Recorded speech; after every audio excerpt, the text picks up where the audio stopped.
welcome to the Atheist Experience. Today is February 26th, 2023. That's right, that's right. My name is Johnny P. Angel, whether you like it or not, and this is Objectively Dan. Hello, everybody. Nice to be here. Did you guys know that Johnny is actually short for Jonah-TN? You just told me that today. Jonah-TN. Yeah, Jonah-TN. I don't remember telling you that. Jonah-TN Periwinkle Angel is your full name. The P is Periwinkle. Yeah, P is Periwinkle. I don't know. That's my headcanon, so we got him. I'm sticking with that. We got him. I'm interrupting Illuminati your train of confirmed. thought. Isn't that great? In the first few minutes, I'm just already ruining things. He's already ruining things, but it's perfectly fine because the Atheist Experience is a product of the Atheist Community of Austin, a 501c3 nonprofit organization dedicated to the promotion of atheism, critical thinking, secular humanism, and the separation of religion and government.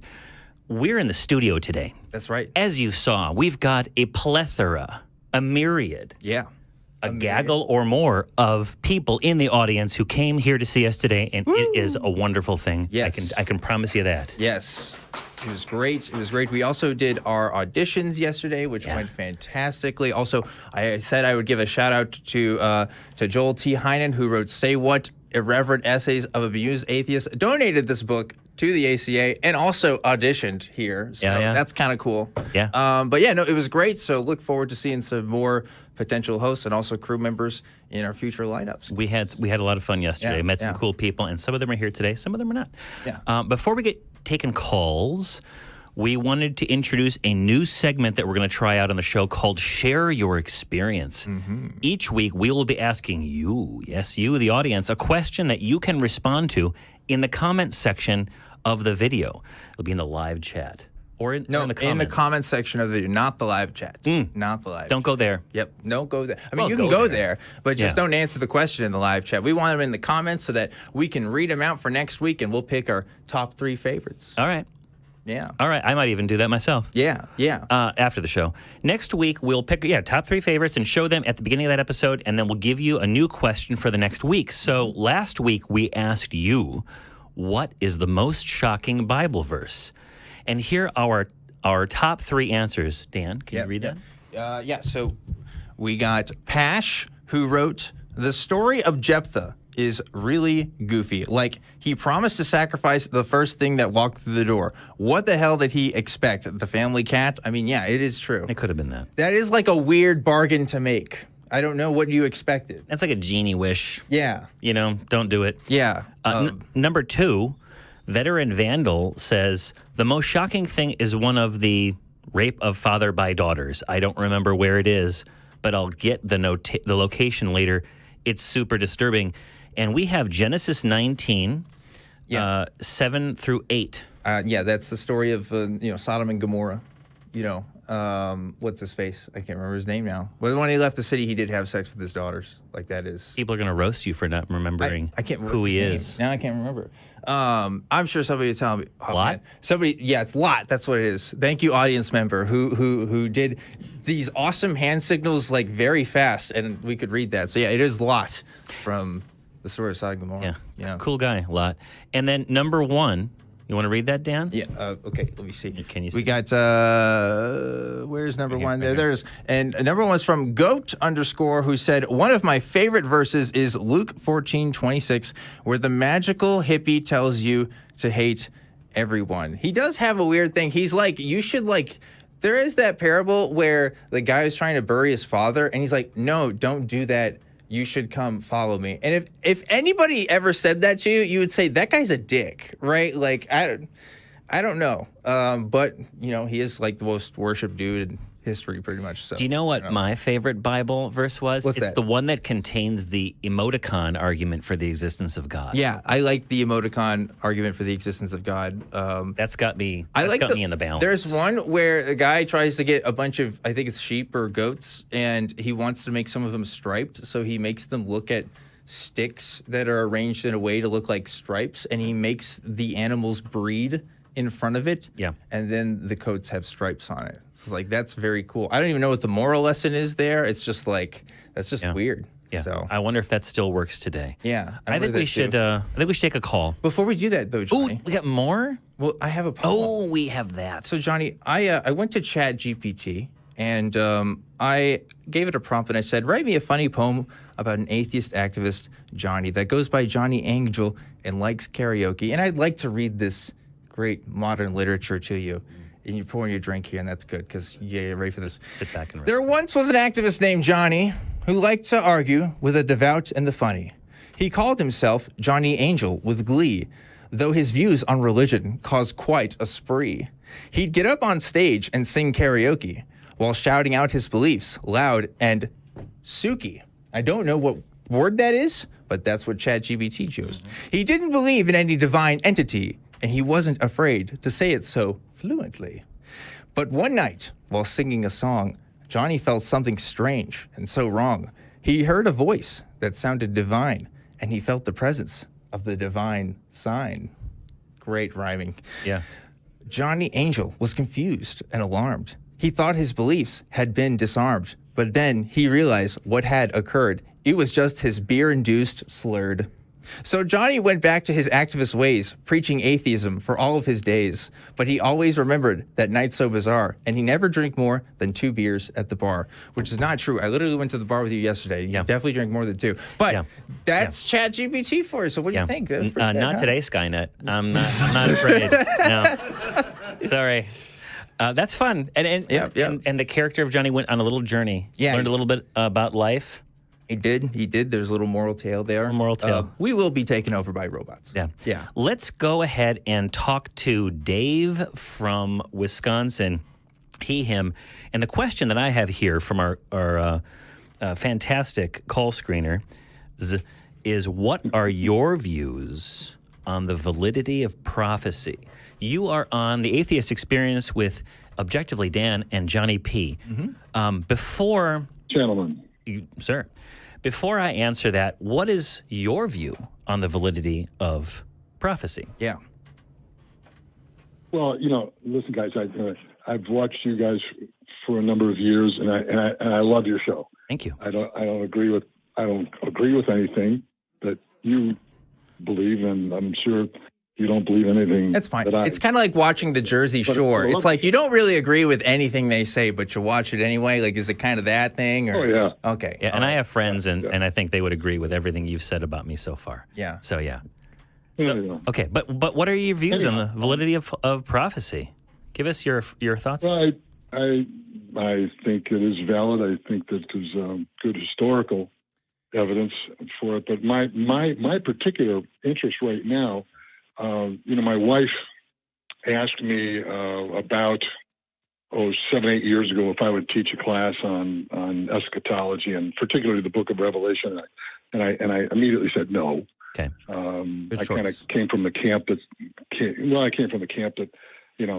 is it pre, is it mid, is it post, is it amil? I mean, I don't get into the argument, so I just kind of say they can all beat themselves up. You take 100 PhDs in theology and line them up, and they'll all basically, they might agree on some of the larger contextual stuff, but then it gets to the particulars, and I just decided not to enjoy it. Well, she, because we're heavily involved in our church, and she asked me about a week later, would I teach Revelation? I said no.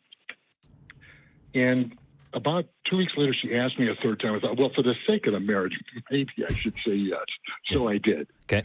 And what happened was as I began digging into Revelation, I already knew a lot about it, but so I thought, well, if I'm going to teach, I've got to. Dave, I'm gonna stop you right there. I'm gonna ask you, what are your views on the validity of prophecy? Yeah. This is good stuff. But, we only got so much time. So what are your views? What do you think? I'm guessing you were getting at, you read Revelation and you found some truth in it. Is that kind of what you were getting at? Yeah, I think the thing that I'm looking at right now is currently historically, like I said, the bottom line, I really definitely believe that I'm 76. Maybe I'll live in the end times. 15 years. So, yeah. But are you going to say, wait, hold on. You guys will. I got to ask, Dave, are you going to say that the war with Russia and Ukraine was predicted in the Book of Revelation? No. Oh, okay. That surprises me. I'll give you that. That surprises me because that's been a thing I've been seeing a lot online lately. But all right. No. So you think what exactly? Let's talk about this then. You find the Book of Revelation convincing to you in some way. You think it reflects either our current times or some historical facts. I mean, like, let's talk about that. What do you think it's talking about? Well, if I look at the Book of Revelation as I really started digging into it. I really, since I had to teach it, I kind of eventually likened it to driving down the freeway and you see an office building or a commercial building under construction. What do you see? You just see the steel girders. You don't see the cladding. You don't see the colors. The eventual design of the entire building. You've got to go to the Old Testament. That's where you start filling in the blanks. So we don't have the time today to go into all of that. Probably not. So it wasn't just Revelation. It was Revelation plus, all the other Old Testament literature that kind of fills in those. Okay, so give us a prophecy. We're laying a nice foundation, to use a building under construction analogy. Sure. So give me one of those prophecies that you think has been. Go ahead. Yeah. I think that the book I really, there are three areas of scripture that I really like that seem to blend, and one is is Nebuchadnezzar's dream. Okay. It was, I guess, from a historical standpoint, do you guys believe is there any validity to scripture historically? Like, was there a Nebuchadnezzar? I don't know.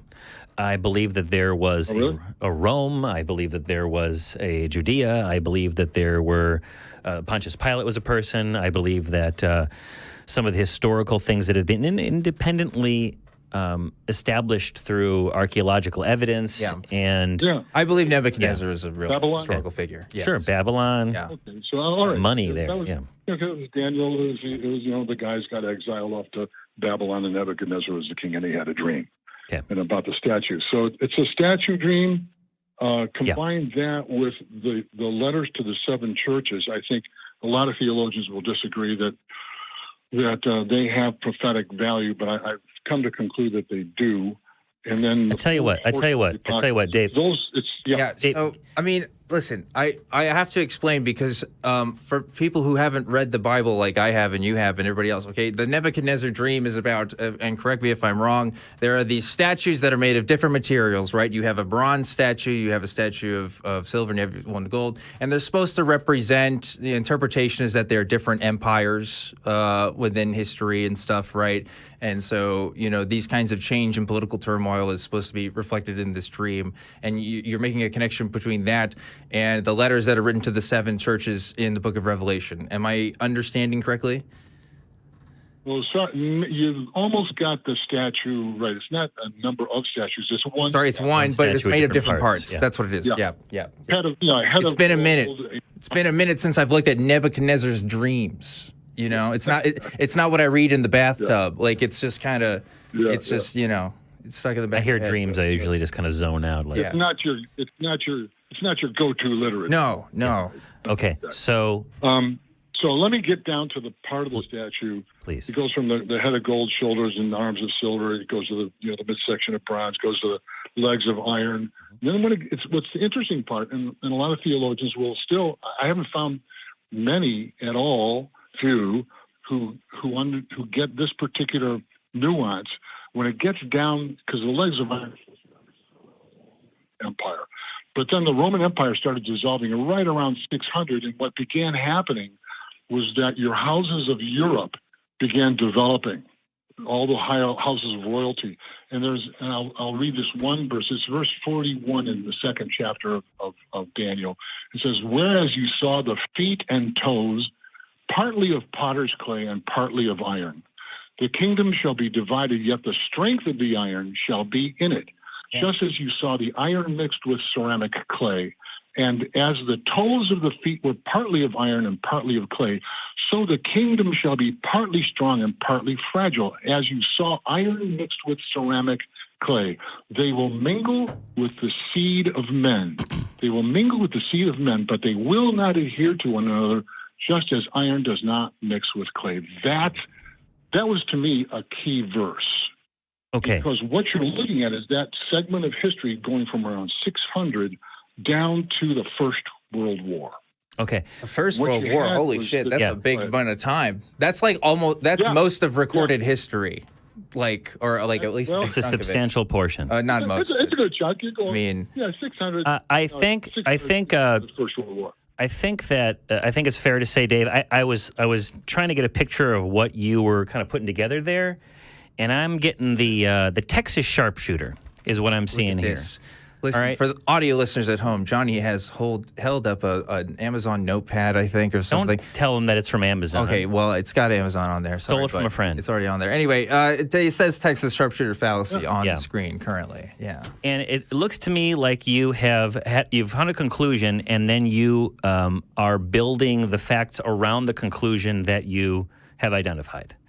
And so it's what it looks like, because I think that if you were to look solely at Nebuchadnezzar's dreams, and without looking at it in the text itself, it would not lead you to determine that those particular empires were the specific empires that were being talked about.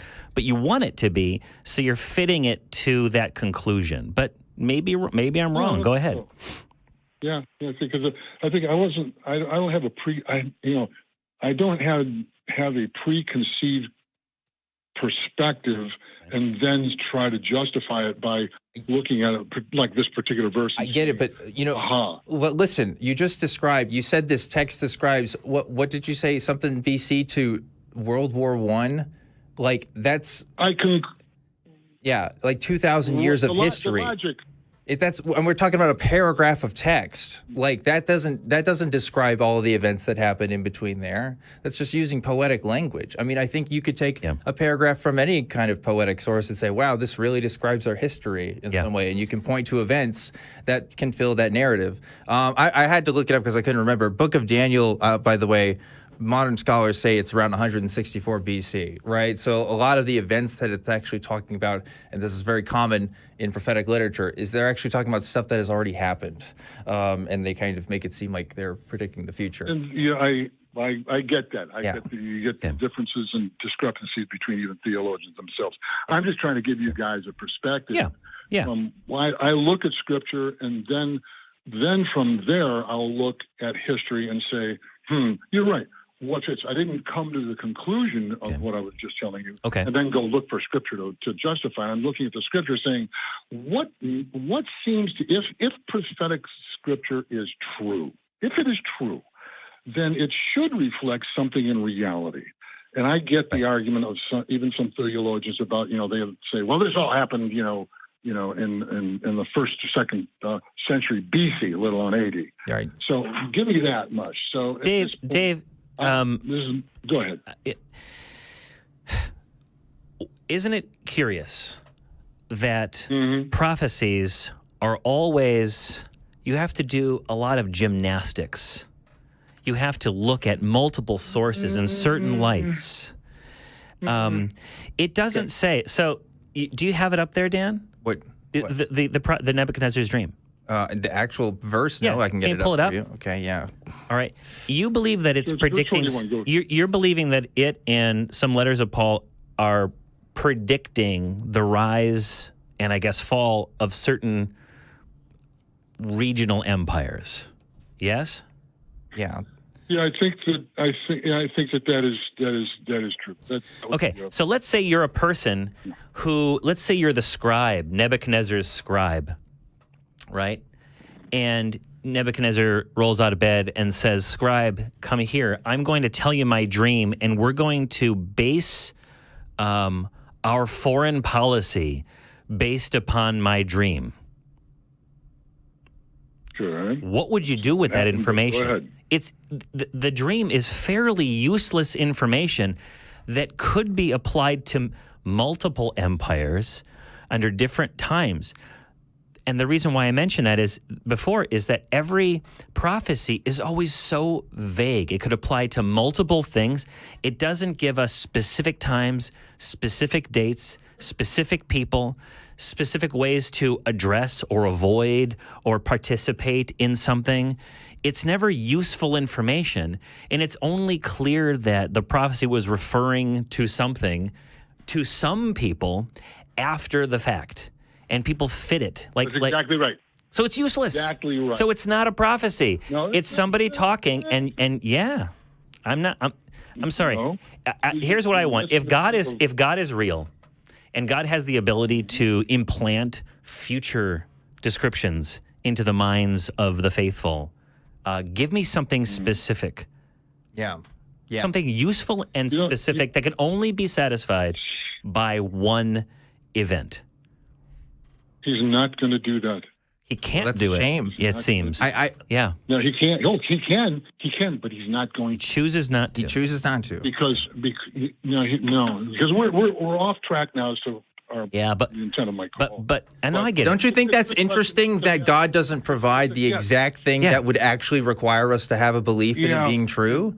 Yeah. Do you think that that's weird? Yeah. You know, like it's the way he works, because it's always, all of Scripture has always been if God is real, the God of the Bible is real. If is doing the biggest heavy lifting. Always been needs to stretch first. He's always been interested in the heart. Okay, interested in the ability to perceive the ability to perceive and understand something comes from the spirit, your mind and your spirit. Maybe you guys don't believe in the spirit. I don't think. No, I don't believe in the spirit. I think, Dave, what that means, Dave. I lived my life as a Christian. I've heard this kind of language before. What this means is, look, you need to believe it first before you understand why you believe it. That's what that means. You're basically saying you have to have faith and trust that this thing is true, and you may not understand why, but you just got to trust us for now. That's all this comes to. Yeah. And you can say this for any other religious group in history that has ever tried to make a prophecy about anything. Oh, I muted him real quick because I think that Dave was...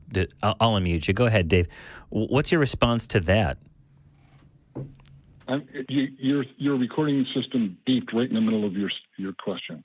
I was just saying, I think you can use this for any kind of religious system, any kind of religious group. You're basically just saying, trust me, bro. You just got to trust the system, man. You got to trust what other people's interpretation of this book is, even if it doesn't make sense, or even if God doesn't give you direct clarity or a direct confirmation that this thing is true. It's always other people. It's always other people telling you what to think about these books and why you should believe it that way. And I got God has never told me how I should interpret these books. It has always been other people, and I think that says something. Dave, what is your response to that? Because I got something to say. Well, my response is that I think that's blind faith. Blind faith is ridiculous. Anybody who believes we agree on that. Blind faith is an idiot. Okay. Okay. Well, Dave. Except Jesus, I guess. Dave, in no other area of life would you accept this level of vagueness, symbolic language, poetry, vagaries, and then make important decisions. In no other area of your life would you do that. I want to buy a car, and you go to the car dealership. They won't show you the car, and they start waxing poetic about the wind and the sound, the music of the beauty of life, and then like, well, I interpret that to mean that I'm going to be going really fast in this car, and it's got a good sound system. It's the only area of life where people accept such kind of, I would argue, vague, poor arguments. Yeah. And they live their entire life around it. They don't question. They don't ask for those hard decisions. And they answer the acrobatics that you went through. Well, God doesn't do it like that. Well, isn't that convenient? Because my accountant has to do it like that. My car dealer has to do it like that. My doctor has to do it like that.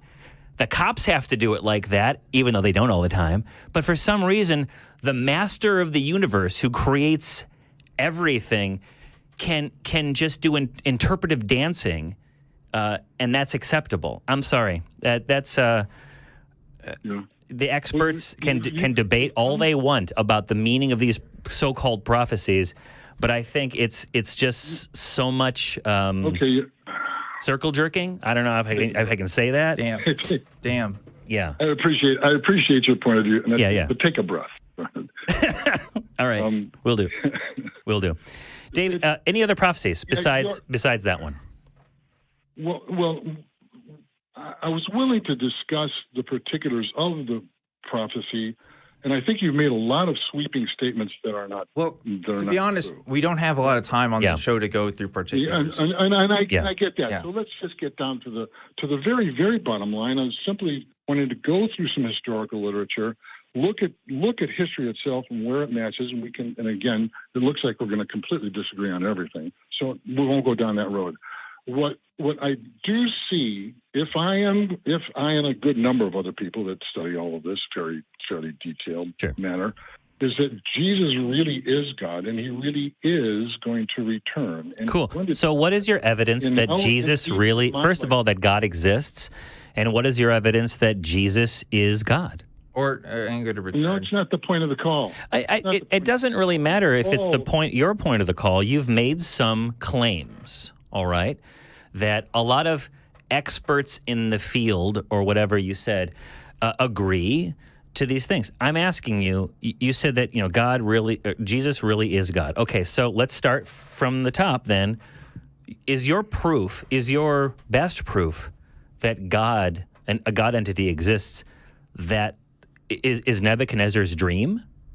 Or do you have some other reason that you believe? No, that's not the point of my call. I get it, Dave. It sounds like you don't want to address that point. You would rather make a claim that Jesus is God. I'm asking you to not just merely make the claim.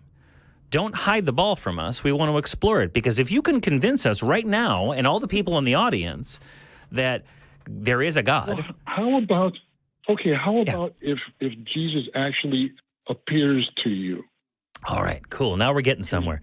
Physically appears. Physically appears to me. I reach out. He called earlier. He was on Talk Heathen. Yeah. Okay. So I wasn't there for that. Yeah. So all I'm saying is, from prophetic literature, I think the case is built that you in your lifetime, you're a young enough guy. I'm 76. Yeah. But you in your lifetime, you are going to see his return. Yeah. So my point is that just relax. Johnny's a lot older. He's actually 70. He's turning 76 this year. Turning 76 this year. It's been a good run. I didn't mean to interrupt you. Dave, that's a little bit of advice, and I do appreciate it from one of our more experienced humans on the earth. And I'll tell you something. Maybe you can't tell.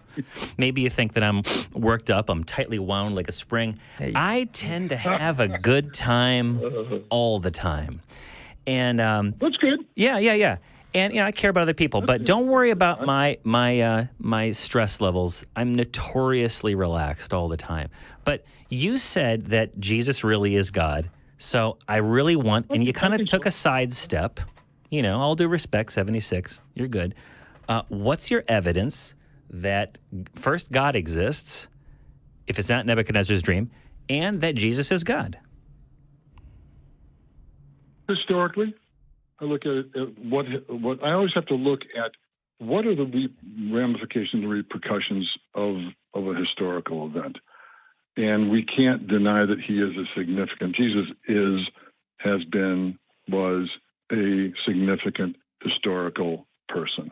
Unless you deny that he even existed as a person. Well, I mean, Muhammad also is a historical significant person. That doesn't mean he flew on a horse. Yeah.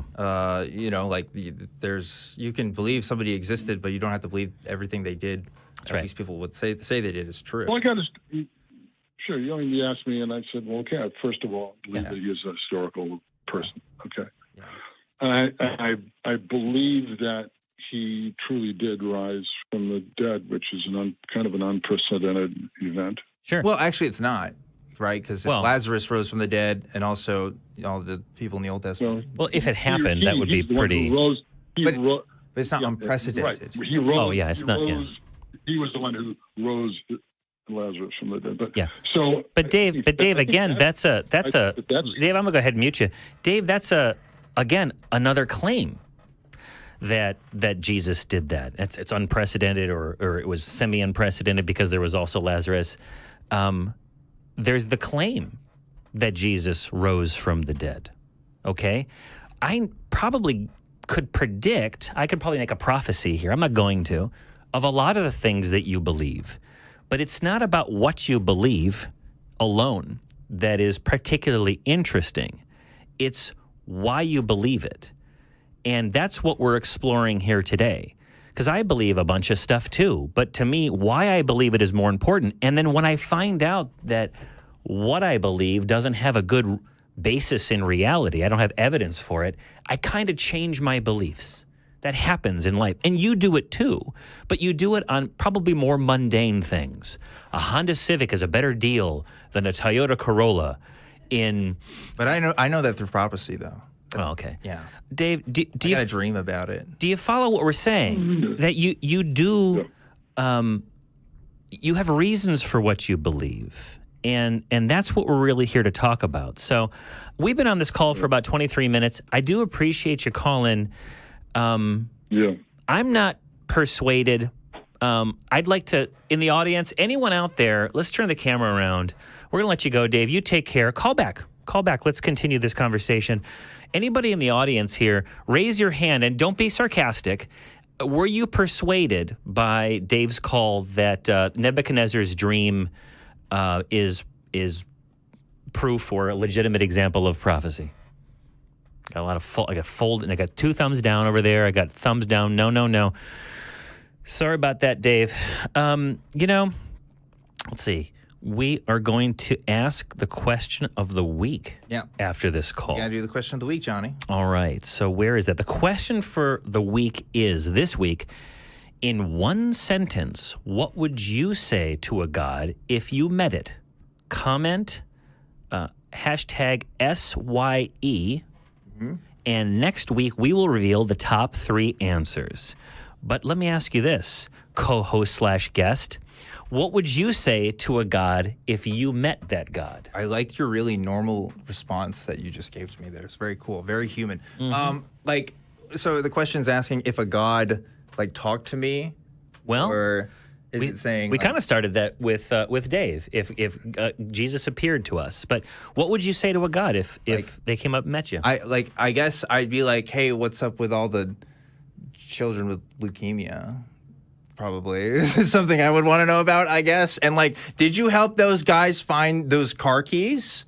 Or what's the priority list here? You know what I mean? Because if you're intervening, that's you got some things to do. If you're not, I understand that, but there's a lot of people that think you do. So there's a miscommunication issue. I don't know if you need to make a Google Doc that you can just share with the world and kind of just spread the message out. Yeah. I think that'd be a little bit more efficient than, I don't know, dreams or visions. I think there's better ways to handle that. So I think I would say something to the effect of, why did you make it so easy for other people to hurt each other? Why are we so vulnerable? Yeah. Why couldn't you make children who were about to be molested turn intangible? Yeah. Right? They had this, people talk about this, it violates free will, but it's okay, what if we lived in a world where our heads could spontaneously combust, or we could make other people's heads spontaneously combust? And if we said, why do we live in a world where we can make other people's heads spontaneously combust? And I said, well, if we didn't, then that would violate our free will. Yeah. It's well, no, I think we can do other stuff besides making people's heads spontaneously combust. Allowing people the power of photosynthesis would solve world hunger. Yeah, what's up with that? Right? Yeah. And we could opt in, we could opt out. Yeah. Right? Okay. There's your free will. I choose, I don't want to eat next week. Turn on photosynthesis. Just soak up the sun. But, not bad. Okay, so Dan, great answer. Yeah, thank you. I'm anxious to see what our audience comes up with. You're really good at this. Mm-hmm. Yeah. In the comments section, give us your best answer and tune in next week when we reveal our top 3. All right. So we were just doing host auditions yesterday, Johnny. I think you should try out. I should. Yeah. All right. So you really think so? Yeah. That's nice to say. All right. Well, we've got John from Canada. And John from Canada is a he and also a him most of the time, I guess, and says atheism is a religion. All right. Give us your best argument for why atheism is a religion.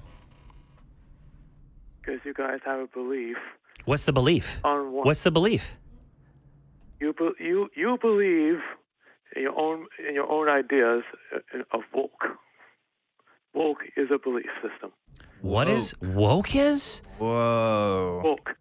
Nice. Woke. Man. This is going to be a very intellectually stimulating conversation. I can already tell. I'm looking forward to it. So, okay, we believe in woke. What does that mean?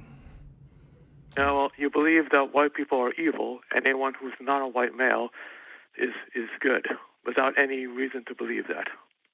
Do you believe that, Johnny? No. Okay, I don't believe that either. No. So Next. Yeah. John, you ever watch The Family Feud?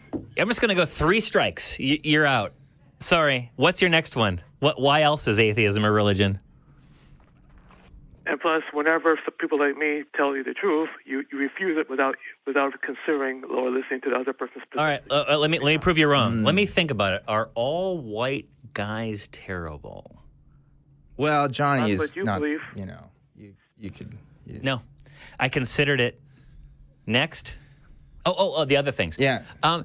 John, I'll be honest with you. I can't tell if you're a legitimate caller or not, but I think that you've got some ideas in your head, and maybe before you conclude your conclusions, you should maybe ask some questions of us, and we'll tell you what we believe. Yeah, I think that's a better way to do it instead of making assumptions. Okay, fine. All right, Doug. All right, we'll do that. Let's play that game. Okay.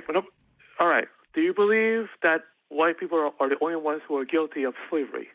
No. Uh-oh, John.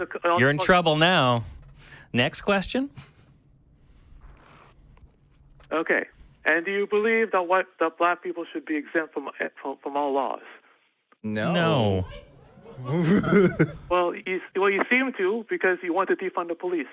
Oh, I do? So because we want to defund the police, that means we think black people should be exempt from all laws. Oh, I see that. Wait, no, I don't. That doesn't make any sense, John. What are you talking about? Wait. I'm gonna have to get out the old magic marker, John. But I'm gonna let you talk and go ahead, answer Dan's question. I'm gonna magic marker him. He's so excited about this marker thing, guys. He was ready for this. Anyway, John, go ahead. What else do I believe, according to you? Or ask a question, I guess. And I suppose you also believe that abortion is a good thing, right? Yes. Yes, I do. Yeah, access to abortion, particularly. Straw man. And if I was to argue that all that is wrong, you would say that I'm wrong just because I'm wrong, right? No, you're wrong because you made assumptions about what we believed, and we told you we didn't believe that. That's why you're wrong. Yeah. I don't think all black people should be exempt from laws, and I don't think white people are the only people who have ever done slavery. So that's something I assume you asked us because you think that's what we believe. And now that we've told you that's not what we believe, what's the point now? I mean, what do we do with this? I can give you a suggestion, John. Maybe you should change your mind. Maybe you might be wrong, and maybe you need to reconsider your position about our positions. Yeah. What does straw man mean? Straw man argument is, like a scarecrow is kind of like a straw man, right? It's like when you're making an argument about somebody, but you're not being necessarily honest, or you're making claims that they don't necessarily endorse. That's a straw man. The opposite of that is called a steel man. When you're trying to build somebody else's argument, even if you don't find the conclusions valid, to be as strong as possible, to be able to be, as honest to the person who's making the claim, to be close with that as much as possible. That's steel manning. The opposite is straw manning, where you're deliberately making a case that doesn't actually represent your worldview. Yeah, John, you've worked up in your head these ideas about who we are. Yeah. You have painted us in your imagination as these easy to knock down clowns.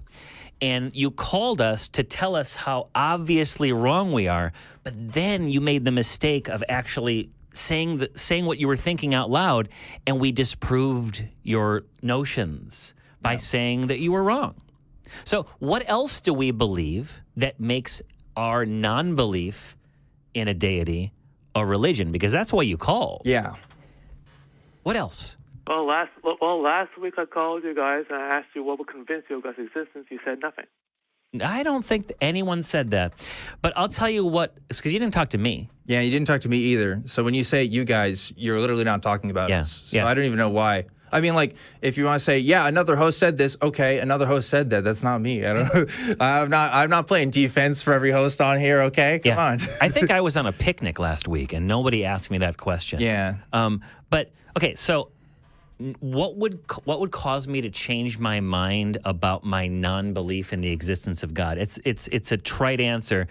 It would be sufficient evidence would convince me. Something that I would look at and I would not have an answer for, and I would probably spend many months or years or a lifetime weighing, trying to disprove, and maybe in the end it might come down to something insufficient, but it would have ruled out every other explanation.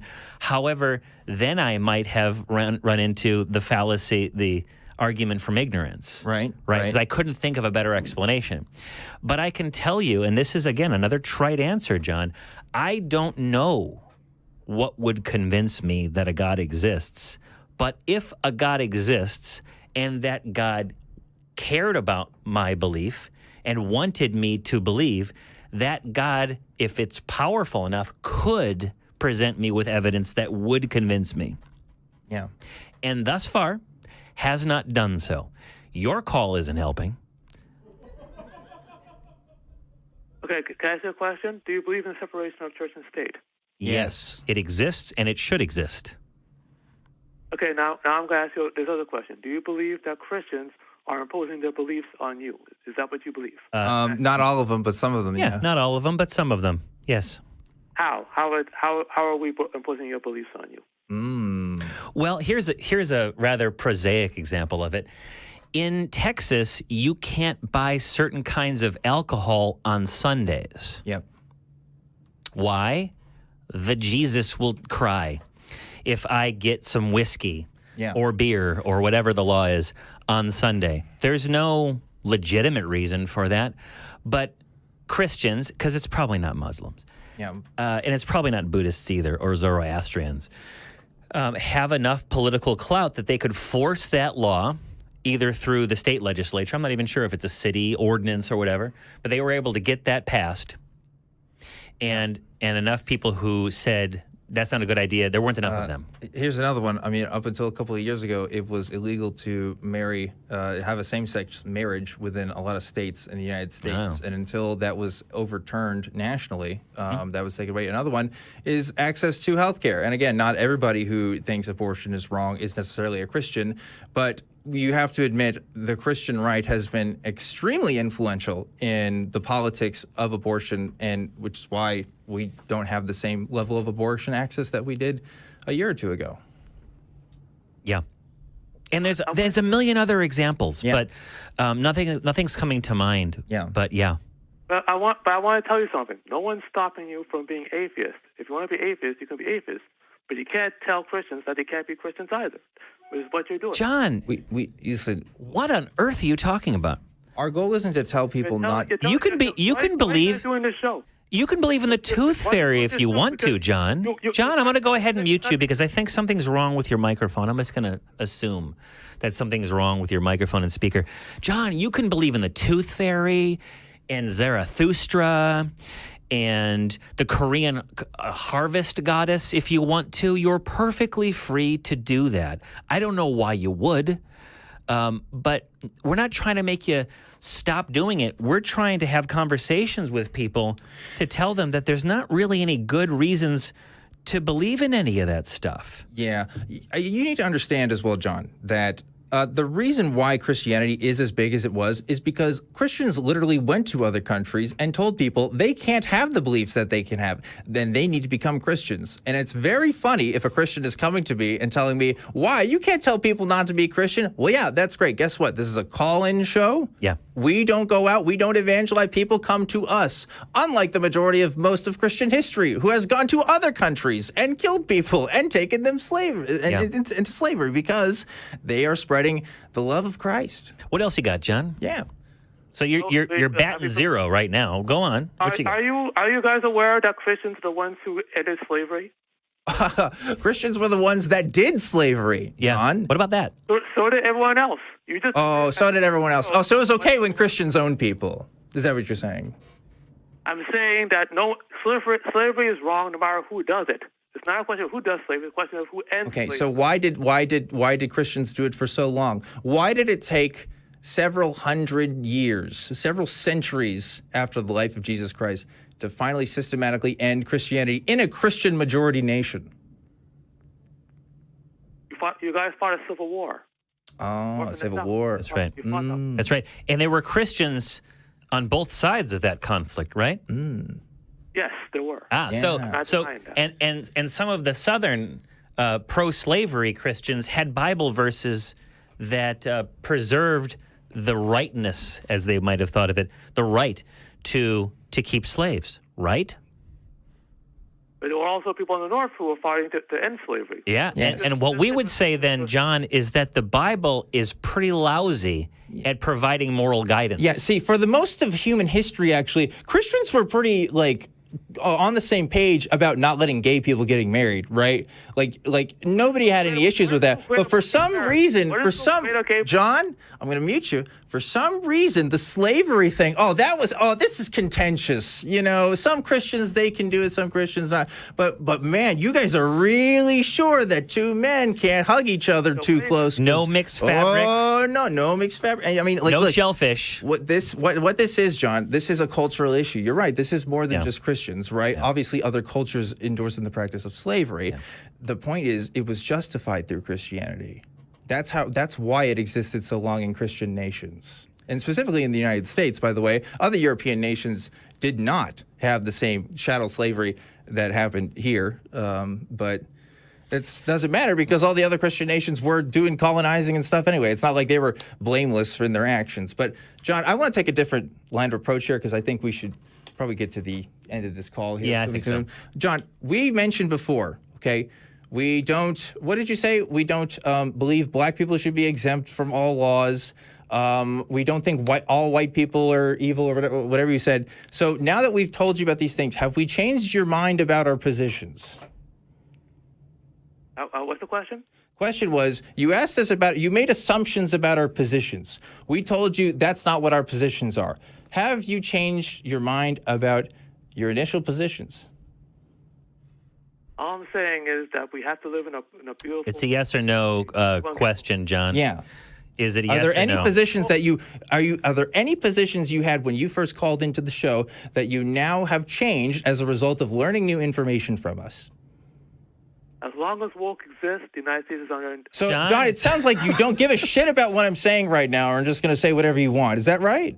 I muted him. Sorry. Oh, okay. I'm going to unmute you so you can prevaricate. John, have we changed your mind about our beliefs? Right. Because this is why I asked this. If we can't change your mind about what we literally believe, how can we change your mind about these way bigger abstract concepts? It's just not going to happen. Well, conversation goes both ways. Yeah. You have to listen to us. Otherwise, you're just preaching. And we don't do that here. John, did we change your mind about our beliefs? Yeah. Yes or no? Let us know in the comments section below. Or let us know right now. He's unmuted. Come on. Oh, he's still on. Okay. Yeah, he's still on. Oh, I thought you dropped him. Sorry. John, speak, friend. Oh, he's muted. Wow. I don't think I did it. Wow. Yes, you did. Did I do it? Yeah, you have the controls right now, bud. John, I apologize. Yes. Have we changed your mind about our beliefs? To a certain extent. Okay. That's all. You know what? Let's small victory. Small steps. Yeah. John, call back or don't. And thank you for your call so much. All right. So, folks in the audience, how many of the people out here would consider themselves to be, as John might put it, woke? Raise your hand. Okay. A couple people. A few people, not everybody. Okay. How many folks out there believe that all white people are evil? There's some white people. I expected that response. One honestly, or two. Johnny. I expected that. Yeah, you gotta. How many people out there in the audience believe that no black people should be bound by the laws of our nation? Oh, there's nobody. Okay. Yeah. Wow, John, you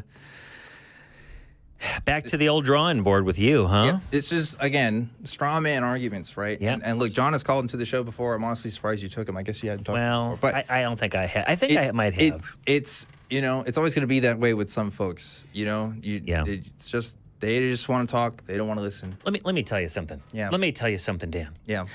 If you like what we do and you'd like to support us, here are some ways you can support the atheist community of Austin and the Atheist Experience. You can become a member for as little as 99 cents a month.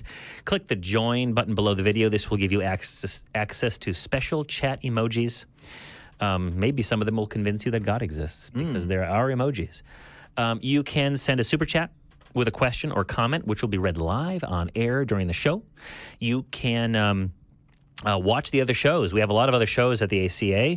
You can watch Truth Wanted. That's Dan's show. He's even got a shirt with it there. I do. And you can watch Talk Heathen, which Dan was on earlier today. The Nonprofits, the flagship show of the ACA, which airs at 3 p.m. Central. You could support us on Patreon. Why don't you? If you want to, tiny.cc/PatreonAXP. Yep.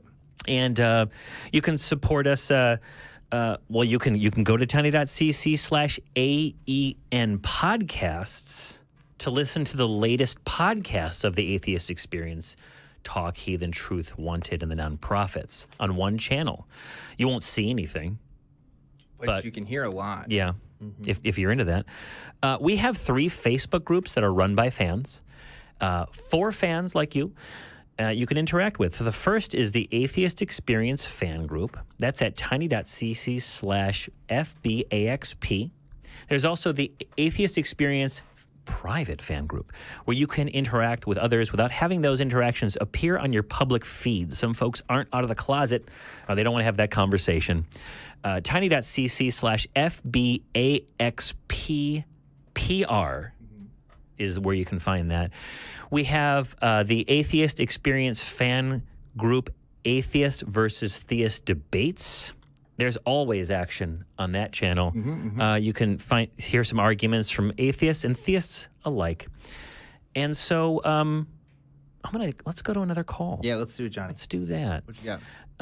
Lots of folks on the line today. Yeah, this one, I don't know. For some reason, I want to talk to Frank. Do you want to talk to Frank? Let's just talk to Frank. Frank considers himself a Reformed Gnostic, and that's what it says here. He, him, North Carolina, and he asks us, what do you think of the idea that God is source energy? You're on AXP with Objectively Dan and Johnny P. What do you mean by source energy? Well, that's a good question. And I guess that I would take back. I read extensively about the Big Bang and cosmology. And, of course, it is a illogical statement to even say before the Big Bang, because according to theory, there was no time until after the Big Bang. Okay. But what existed prior to the Big Bang, and from what did the manifest universe emanate? And it would be something along the lines of Einstein's famous equation, E = mc squared, that there is a relationship between matter and energy. Yeah. And So here's the thing. Here's the thing about that. You are correct in pointing out that there's interpretations out there that say, look, something coming before time, right, isn't actually a coherent concept, right? That's an understanding of the Big Bang model of cosmology. But what you also said was that what existed before that, and the thing is, existence wasn't a thing before the Big Bang. What we call existence, that being the matter and energy around us, also was concurrent with the Big Bang. So it may not be coherent to also say that something existed before that. Yeah. Well, it is none. I mean, from what I understand, today's cosmologists have sort of traced the history of the universe back to 1 gazillionth of a second after the Big Bang. Okay. But they don't know. And again, I can only use these terms because it's, if nothing else, the limitations of language and our position in space-time. Space-time, yep. Continuum, that we think in terms of time, and we think inevitably in terms of before and after. Sure. And Frank? So I'm sort of, if you play chess, you find yourself sort of boxed in a stalemate position where I can't make a move because anything I say is, scientifically illogical. Right. So why make a claim? The only winning move is not to play. Yeah.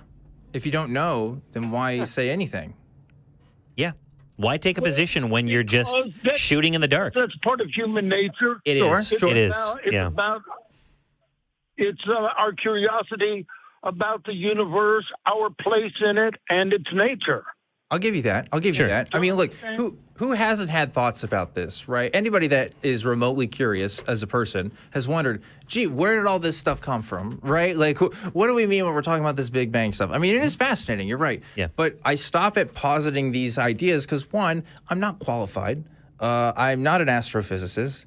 I only understand what popular science magazine articles and stuff have told me about this stuff. I mean, I've read a book or two, but that doesn't remotely make me even qualified to make any relevant statements to it. So I can speculate, but that's all I can do is just speculate. And I just leave it at that, right? Yeah. I understand when people who are like, oh, man, well, I think it's this and I think it's that. And yeah, we can exchange these ideas, but I mean, that's going to be it for me. I don't know. I don't have any particular reason to say, well, I'm going to rest my hat on this. The truth is, I don't have to rest my hat on anything. Yeah. Right?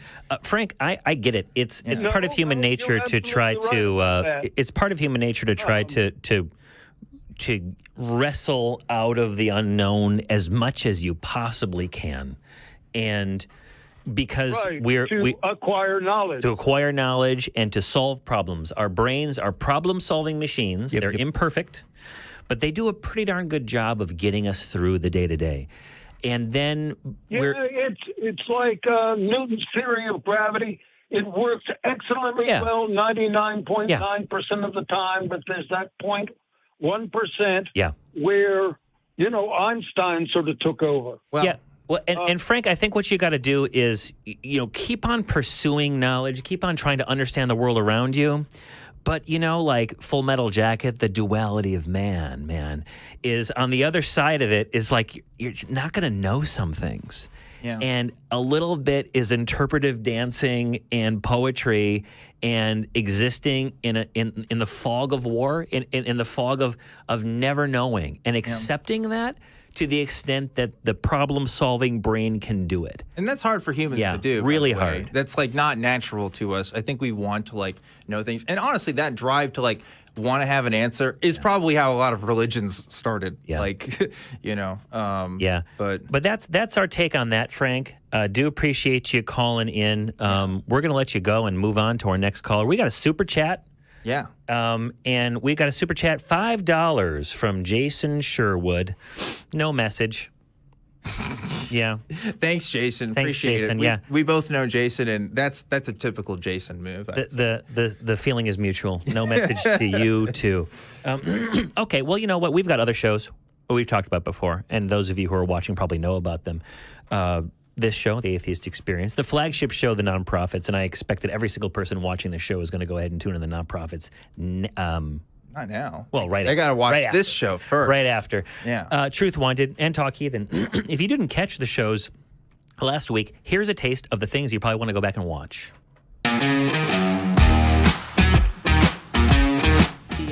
The annual penis festival and they have big penis floats that people carry around on their shoulders. You get penis-shaped lollipops, and it's a big turnout. Well, I went hiking last Saturday, and I was in Bastrop, Texas, trying to just enjoy nature, and I kept looking at my phone because I wanted to know what's up with the Alaskan UFO thing. Marjorie Taylor Greene, Lauren Boebert, and that other white guy, and some other white guys. Not these white guys. Not these. Right. Not these ones. Not those two. No. Y'all have an accent. We can not right. That don't have an accent. In New King James, though, it does say, I am bringing floodwaters on the earth to destroy from under heaven all flesh, which is the breath of life. Everything that is on the earth shall die. So everything. Right? So God, that's a God quote. If God creates people that he knows are not going to be saved, why do that if they're just going to be, destroyed ultimately? I do believe that God created a certain people to be saved, and God created a certain people to be damned in hell. Yikes.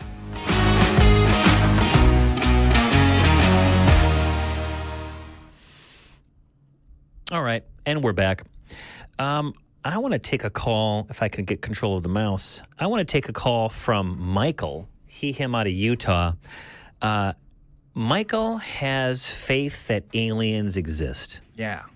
All right. Fun stuff. Tell us about it. Hello. We're going into my territory now. Yeah. Hi. Hey. So I would say I have faith that aliens exist. And what I mean by that is I have a strong belief that aliens exist. And I would say that, the size of the observable universe is about 46.5 billion light years. And I don't see any reason to say that abiogenesis is unique to Earth. So to me, it seems reasonable to assert that aliens are probably somewhere in the cosmos. Yeah, I mean, I stake at, I think it's likely. I don't know if I have to say one way or the other, yes, they do, yes, they don't. But I think it's likely that aliens exist. But for similar reasons, right? I think just probability-wise, I think that there's a chance. I don't know if that means I have a faith position, though. I guess if I was saying, yeah, I do think aliens exist, and that is my faith position. But I don't know, Johnny, what do you think? Yeah, I think I'm in the same boat. A friend of mine asked me that. A friend of mine who knows that I do these shows sometimes, and he's a Catholic. I've mentioned him before. And he said, well, do you believe that aliens exist? And I said, I think it's likely. And then I started thinking about how many of the arguments regarding the existence of alien life apply to the existence of a deity. And I think the difference is I'm not imagining that these aliens have the ability to create the cosmos, that they're non-material, that they have the gift of prophecy through interpretive dance or whatever it is that's in the Bible, but that they're flesh and blood of some kind, perhaps, and they exist in a galaxy far, far away or whatever. But do I have proof? No. No. And if I had to put money down on it, if I had to prove it within my lifetime, I would not take that bet because I don't think that part of the belief is that I don't think that they exist within reachable distances. Yeah. Mm-hmm. So okay. That's fair. Yeah. So I actually tried to call in last week regarding what's the difference between bias and faith. And for me, I would say I would be biased in the sense that I feel like it's a safe bet to say, maybe in 1,000 years, we observe sentient life that originated on some other planet. Yeah, I don't know if that makes you biased. I think that's just that's your hunch, I guess. That's you're kind of looking at the signs and you're making a prediction, so it doesn't have to be a bias necessarily, right? Yeah. Okay, I think that's a safe bet, I guess. Yeah, I don't know. I think it's interesting. I get calls all the time about folks saying, what about this UFO encounter and stuff? And it's I think that aliens are probably out there. I don't think that they've contacted us. I don't think Area 51 has all those aliens. Although I really liked it. You remember a few years ago when a bunch of people were posting on that Facebook group about storming Area 51? Oh, that was the best. And then there was that guy Naruto running in the background in the news video. Yeah, that was great. I like that. That's my people. But in reality though, there's a lot of ideas about aliens contacting us, and if they were here and if they could contact us, it would have to be with the technology and an understanding of science that we do not currently have today. So I really can't make any prediction as to whether it even could be possible. But right now, it doesn't even seem likely that we would be able to contact any aliens with sentient life. Because of the problems we have with space travel, the vast distances of space, the right. limitation. We haven't developed the Ansible yet. The problem, of course, being the universe expanding too fast for us to get to even the most deepest parts of the cosmos. We can't even get there, alas, because we'd have to break the speed of light. Perhaps it's a good thing. Perhaps. Probably so. Perhaps We can't even handle ourselves. That's what I was going to say. Perhaps they're like us. Yeah. And they would just freaking murder us, just like we want to murder anything that's different from us. Right, exactly. They probably want to hide from us. If I saw us from a telescope, I'd be like, oh no. Yeah. I'm going to the next gas station. You know what I mean? Like, we're not stopping here. Like, you know. Well, thanks for the call, Michael. Something to think about. Short and sweet. Short and sweet. Yeah. I like it. All right. I'm going to, I saw this one here. I want to talk to John. Go for it. John, you're a guy from Iowa. John, is John also short for Jonah-TN, like Johnny's is, or no? No, it's not. Oh, okay. It's a different. There's a lot of variations on that. Yeah. Okay, gotcha. It says here, if this is true, it's written down, so you know it's true. You had a mystical experience that led you to atheism. That was not a joke about you, John. That was a joke about people who cite to the fact that things are written in the Bible. So you had a mystical experience. Before you tell the experience, I want to hear what you mean by mystical. Yeah. I knew you were going to ask that. I guess it would be like make a prediction. A non-physical mental experience. So basically a hallucination. All right, sounds good. Okay. Basically hallucination. I would argue that hallucinations are totally physical, but we'll put that on a shelf. Yeah, but I think we're on the same page when it comes to that. So tell us about this experience that you had that led you to, well, should I ask, what kind of atheism? Yeah. That God does not exist, or that you had no good reason to believe that God exists? Yeah. Probably agnostic atheist. Right. I'm still open, but pretty much do not believe. Yeah. Okay. So how did that work? But, you and me both, brother. How does that? Well, about 2015, I was going through a lot of stresses. This is basically for any of your audience. I know they call in a lot about having experiences that led them to a certain belief system. Mine was kind of the opposite. I was going through a lot of stress in my life, and was starting meditation for pain relief. Because pain medicine and I do not work very well. But during about 6 years on and off of meditation, and during a very stressful time in my life, I had an experience, and I kind of went off the deep end after the two visions within about a 26-hour period. Very stressed at the time, physically and mentally. And basically my mind, as I later would reflect on it, my mind basically gave me what I wanted. At the time, I was raised Christian, baptized Presbyterian, raised Christian. Went away from that when I was probably in my mid-20s, started studying some Gnostic Christianity, left that, went to Buddhism. Buddhism, started studying Buddhism.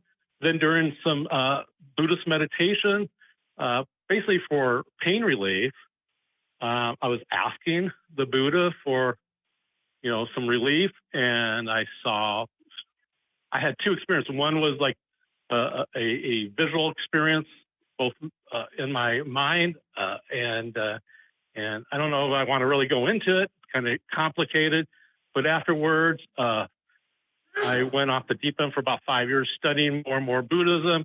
After reflecting on it a lot, studying why did this happen, very skeptical person that I am, I basically came to the conclusion that my mind just gave me what I wanted to get through a very hard time. Just like when a Christian sometimes sees a vision of maybe the Virgin Mary or Jesus, they consider a Christian religious experience. Johnny, everything is going to be all right. Do the same thing. Yeah, something like that. Yeah. But you had the opposite experience. And I actually, instead of going too far off the deep end, I kept reflecting and studying and what was this that happened, and it came to the conclusion. Basically, I think your body gives you that stresses during this time, releases certain molecules or chemicals that can create images that might be helpful to you. Okay. Yeah. And so, and it was interesting that a lot of people I hear on your show all the time, on several of these shows, that people are talking about mystical or religious experiences. Of course, what is that? Yeah. No, I came to the conclusion that it was not a religious thing. It was basically my mind giving me what I needed to get through it. Yeah. And I'm doing really good as an atheist now. So. Glad to hear it. John, we're gonna move on and let you go, but unless Dan, you have something you want to? I did have a story. Sorry about This just that. reminded me. So like, I get accused of being a stoner. I think I just have that vibe. I don't know, but I really am a very sober person. I was saying on Talk Eat, and I don't even drink coffee, which is totally true. But a year or two ago, I was given some gummies by somebody, and the gummies kind of melted together in a bag, and I ate some, and I got like, it was a lot. It was very intense, and I do not smoke on the regular, right? So I was at my parents' house too, and it was really bad, and I was stressing. I was in the shower. I was trying to calm down, and this was my thought. I swear to God, Johnny, this was my thought. This is real. I assume you were in California or one of the states where doing that kind of stuff is not a state crime, right? So anyway, I'm going to move on. So this, like, my stress at the time was, God damn, I really hope I don't talk to God, because that's going to like really complicate things for me. You know what I mean? Right. Like that was like my stress was like, oh, I don't want this to happen. And I think I kind of did, but obviously it's just my mind. I mean, like it was just like, that was what I was thinking about, because I just have the worldview that you do. And you're right, like your brain just kind of produces, things that you're thinking about. Doesn't really. Psilocybin? Not me. No, sir. I never done that. But like I. No, but your body. Oh yeah. I see what you're saying. Yeah, like I obviously didn't talk to God. I'm joking when I say that. It's more just like, oh, I had this like weird experience, and like that's how my brain was interpreting events as it was happening. But obviously, if you evaluate the external world through a somewhat objective lens, nobody would see that I was talking to God. I was probably just taking a really long shower. John, real quick, do you believe that aliens exist out there in the universe? I believe in the possibility. All right, sounds good. All right, I'm going to let you go. Thank you so much. I have had two experiences though on that, both with other people. But well, now I want to hear about that. Now call Truth Wanted. Yeah. No, call Truth Wanted. Call me right here. That's not the right number. That's the same number. Is it? Spouse and I were together when it happened, and we were both. John, questioning what it was, what we saw. So. Expound upon that when you call Truth Wanted Friday night at 7 p.m. Central. That's right. All right. You take care, John. The atheist community of Austin does not condone the illegal consumption of illegal substances in any way. I didn't say that. Please consult with an attorney if you are concerned as to whether or not your use of drugs may violate state or federal law. Moving on. Yeah. I want to talk to Pablo. You want to talk to me, Johnny? Hi. Talked to you last night plenty. Yeah. Yeah, we had a good time last night. We went out. It was pretty good. Yeah, we had a little crew. Yeah. Yeah. It was a good time. Anyway, what we got? We got Pablo coming from Spain. Hi. I've been to Spain. I really liked it. It's a beautiful country. Why is truth worth pursuing? Yes. Yeah. Deep question, Pablo. And did you want to expound on that, or was that it? Like, is that just what you got? Right. So here's the thing. In this program, in this show, truth is something that is always talked about as, a goal in itself. Yeah. But I don't feel like that's enough. Okay. Right? It's not enough to just say, no, truth for truth's sake. Yeah. So you need another goal for that truth to be worthy. Okay. And the problem I find myself in here is, can I prove in any way that truth produces more good than evil? Because you see, for me personally, it's very easy, right? For me as an individual, it's very easy. It's good. But for society, for humanity as a whole, I'm not convinced. Okay. This is an interesting proposition. Yeah. So let me do this one, Dan. Oh, you want first? Just first. All right, it's a back and forth. You're the host, bud. Yeah. Well, I'm co-host. I think that truth is useful.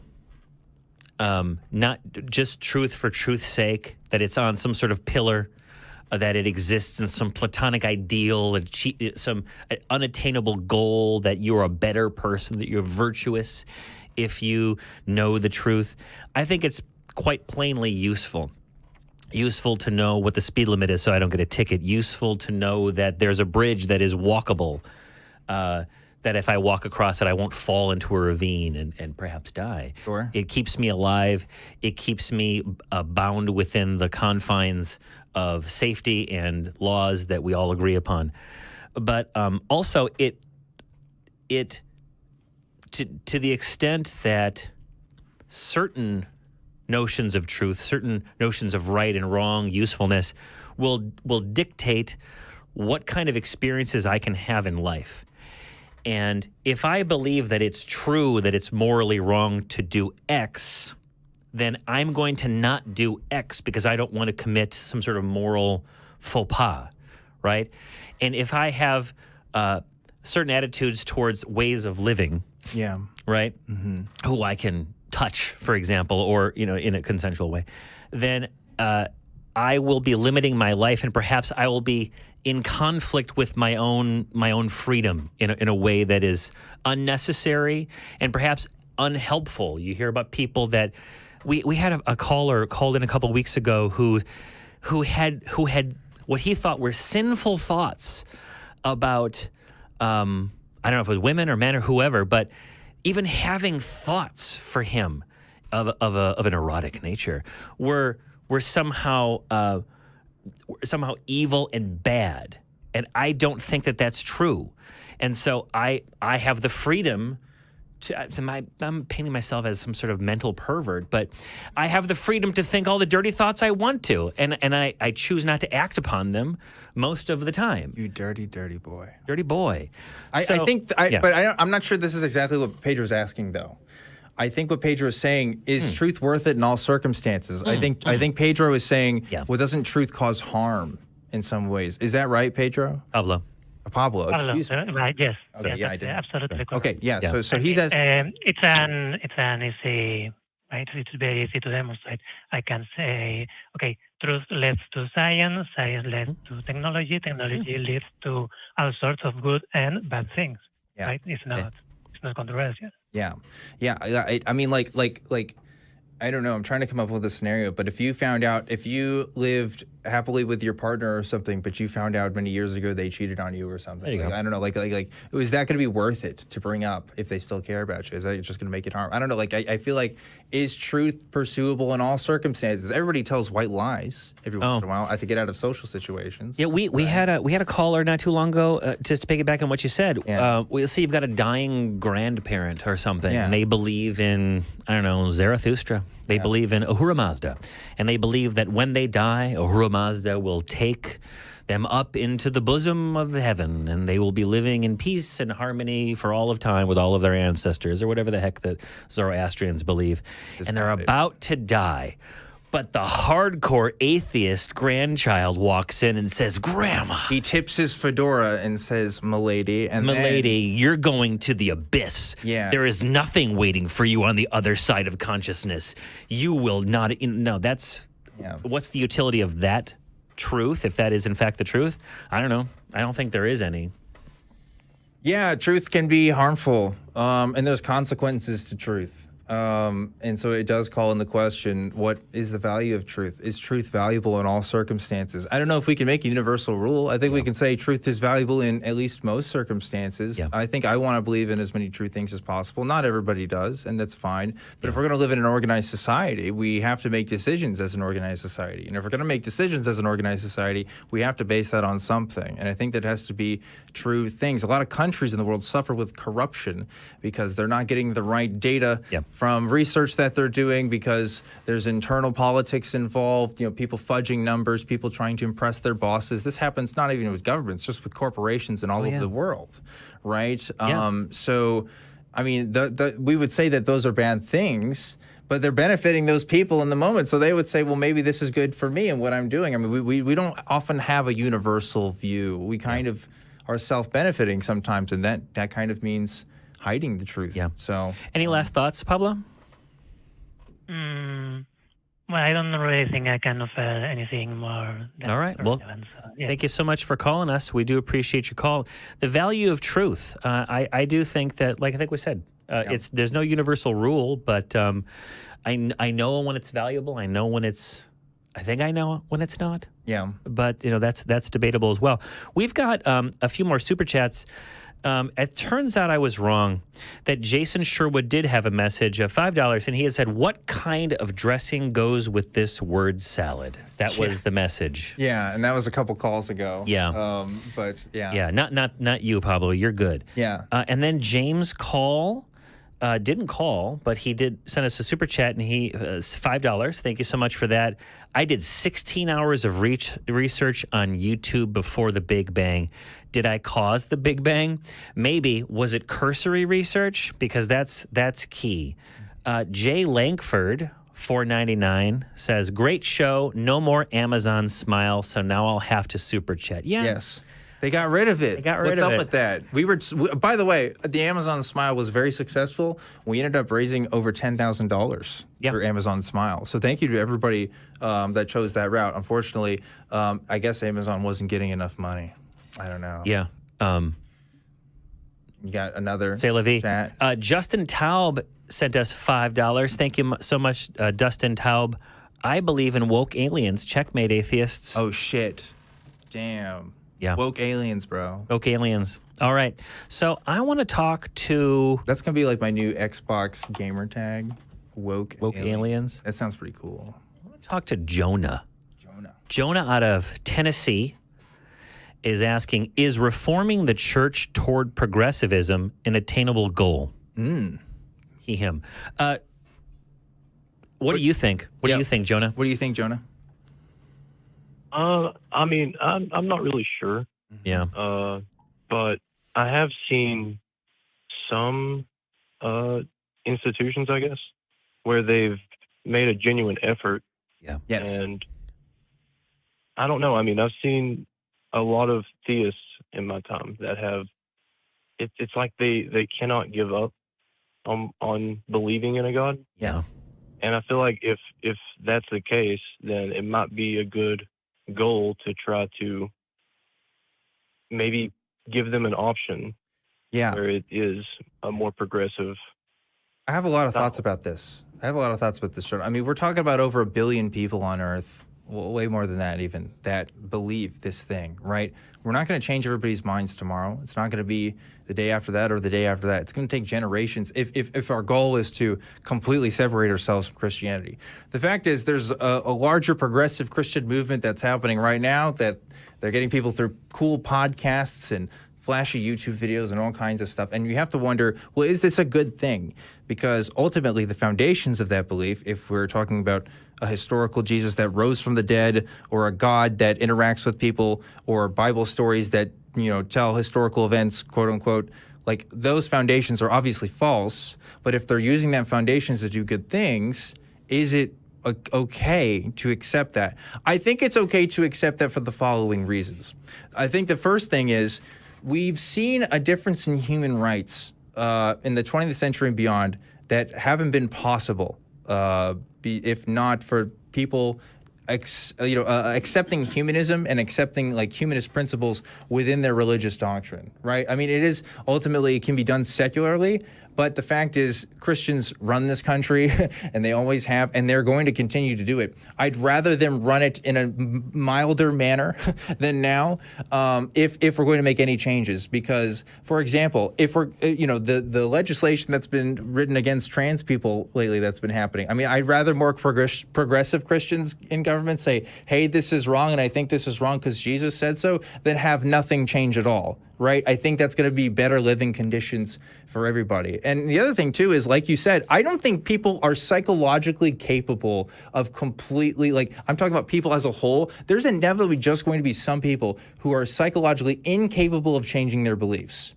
Or they're going to have weird beliefs, and weird beliefs are just going to keep coming up. I don't think that's ever going to go away. I think that's part of the human condition. So we have to accept the compromises that we can, and in this case being, I'd rather live in a world that's a progressive Christian space than whatever the hell's been going on for the last, 2,000 years. Like, I would much rather live in that world. And that doesn't mean accepting falsehoods when they appear. It just means if it's going to be kinder and if it's going to be easier for people to get along in, I think that's what should be done. And there are Christians working in Christian spaces to do that. I say good for them. Obviously, I'm not a Christian, so I can't I don't have that same level of influence in those spaces, so they don't care what we think. If they did, then they wouldn't be in there. But anyway, Jonah, what do you think about that? What are your thoughts about that? John, what do you think about that? What Dan said? Well, I mean, I agree that if we could somehow magically make all Christians progressive, that would be amazing. Yeah. But that's never going to happen. Yeah. The reason I asked is because I ran across a channel about a month or so ago. Maybe you guys have heard of it. Have you ever heard of Center Place? It's a YouTube channel. I don't think so. It is it's a church. The church itself is called Beyond the Walls, and it's all online. And a lot of the times they do a service every Sunday, but other than the services, they also do history lectures. Yeah. On just religion in general. Yeah. And I found them because I was looking into Gnosticism and stuff. But I don't know. I just found it really fascinating because they don't deny the historicity that we have on religion. They just analyze it. Oh. And don't make major claims. And one of the things I saw too was they did a lecture on the Gospel of Mary Magdalene. Mm-hmm. And I don't know if you guys have ever looked into that, but it's a pretty interesting piece of the Bible that's not in the Bible. Yeah, I read it in high school. And it almost, you could almost interpret it as like a pro-trans piece of the Bible. And sure, I didn't think that existed. Yeah. I mean, I don't know. Look, I mean, obviously, like if we're talking about LGBT issues in particular, historically the church hasn't been kind to them. I predict in 50 years there's going to be church groups that will say, "Oh yeah, we were always kind to these people," in the same way that we just got a call earlier saying, "Oh yeah, it's Christians are the ones that ended slavery, so we should be thanking them for it. Christians were the ones that established LGBT rights, so we should thank them for it." No, right? That's not how it happened. We're living in this history. We know what's happening. But like if it's progressive Christians that are going to help make those changes for people and do that, I mean, I'd rather that. I'd rather live in that world. Yeah. And luckily that's not up to me.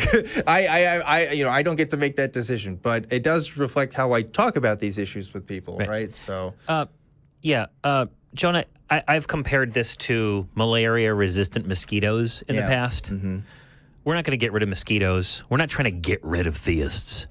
But we're trying to, have conversations with them. And if they walk away willingly from fantasies that they may have, well, that's great. Yeah. But honestly, I think the organization's called the Atheist Community of Austin, and this is the Atheist Experience. But in large part, it's a humanist activity that we're engaged in. Yeah. Reframing life and everything that comes as a part of it in terms of from a human perspective, rather than from some so-called religious God, metaphysical, hocus pocus perspective. And so if tomorrow this is kind of what we were talking about earlier today in a different context, but if 5% of religious people could instantly turn into atheists, or if 70% of all people could become progressive religious people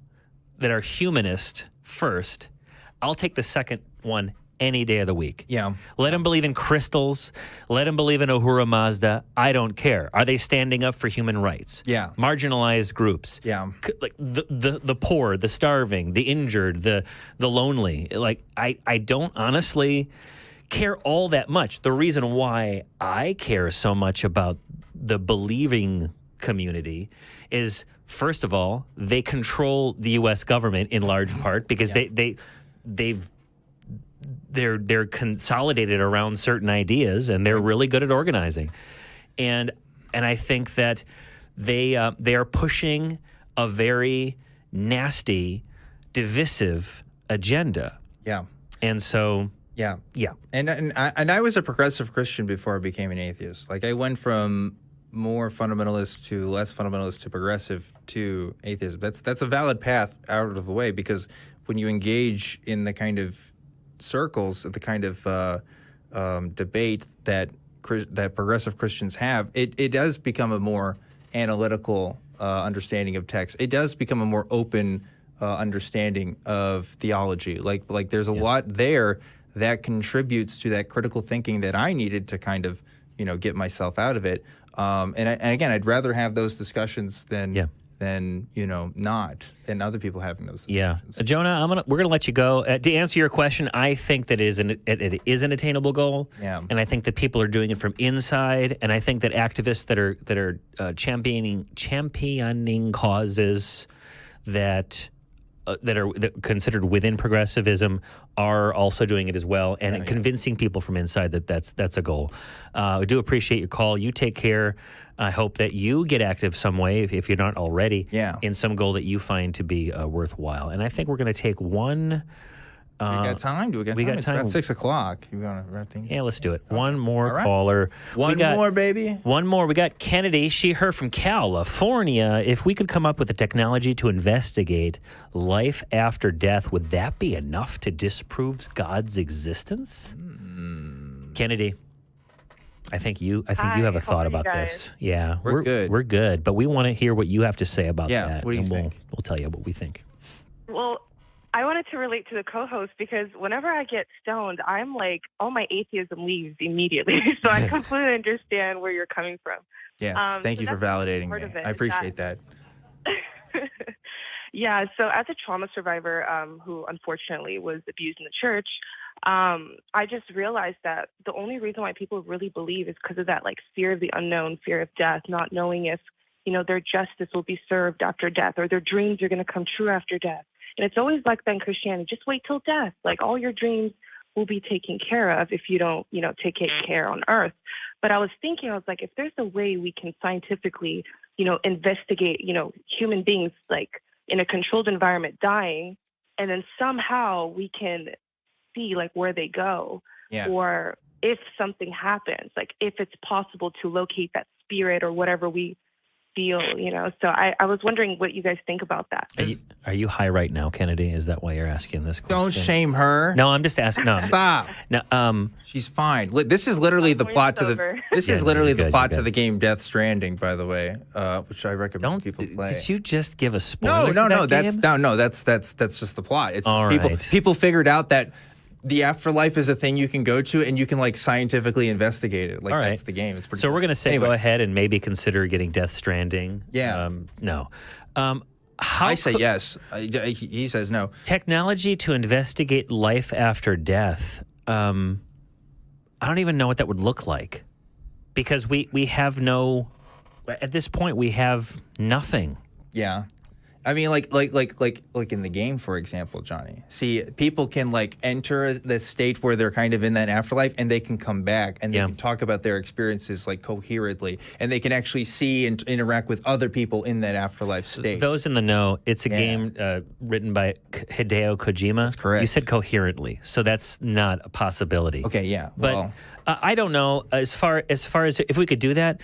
So what would that look like? We don't believe that an afterlife exists. Yeah. So I don't know how you investigate something that isn't there. That's true. If we can't find where the life is going, I think Christians will all be able to say, well, it's in another dimension that we can't perceive or something, right? So that kind of puts a hole in things. But maybe we find out it's actually, I don't know, the Egyptian afterlife or something, and that would be really scary. Or the Mesopotamian house of dust. Yeah. Right.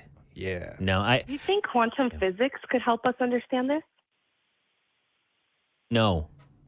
Yeah, I don't. I don't affirmatively believe that quantum physics could help us understand it, because I think that consciousness is, as they say, an emergent property of our brains, of the neurons, and all these things. Yes. And I think that once this starts to decay, there's nothing in there. It's this thing that feels like an awesome mind with thoughts and aspirations just kind of dissolves.